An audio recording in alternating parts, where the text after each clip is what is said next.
against you and provide witnesses in your own defense.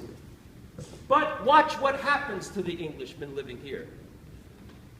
John Adams will tell you it came to be that if you were accused of violating the Stamp Act or the Sugar Act, the British government has rewritten the law to say the colonists here are not going to get a jury trial anymore. They're going before an admiralty court. In that court, there is only one judge. That judge decides your guilt or innocence all by himself. And to assure the outcome they want, the law now says they're going to pay that judge based on the money he collects as fines from everyone he finds guilty. That did not sound like English liberty anymore. Well, how about the lawyer?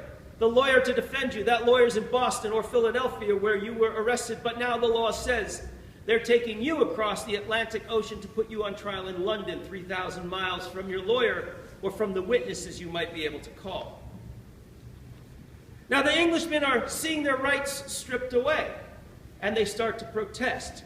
And you know about the violent protests in Boston, the Boston Tea Party, the Boston Massacre. And their relationship with the mother country is starting to fall apart. They meet for the first time in the very first Congress down the street in Carpenter's Hall in 1774, before the Revolutionary War. And their goal is to find a way to repair their relationship with the mother country.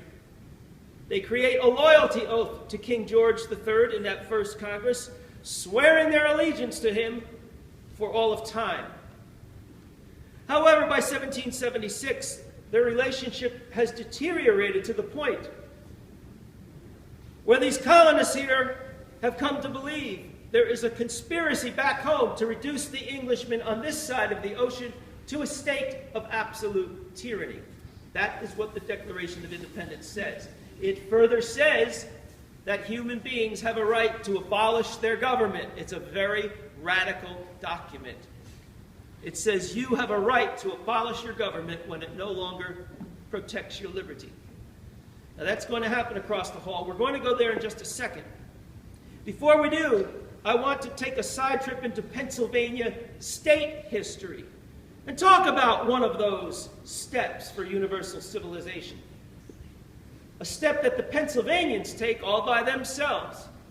It is during the Revolutionary War when Pennsylvania is going to give us one of our first laws that will begin to abolish slavery.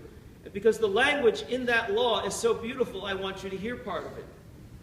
The Pennsylvanians say, "We conceive that it is our duty to extend that freedom to others which has been extended to us.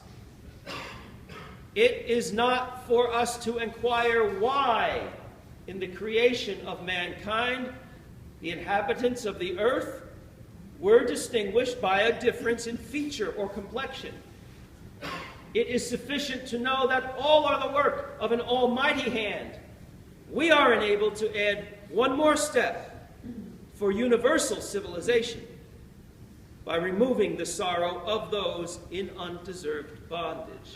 Slavery is an institution that is also 4,500 years old.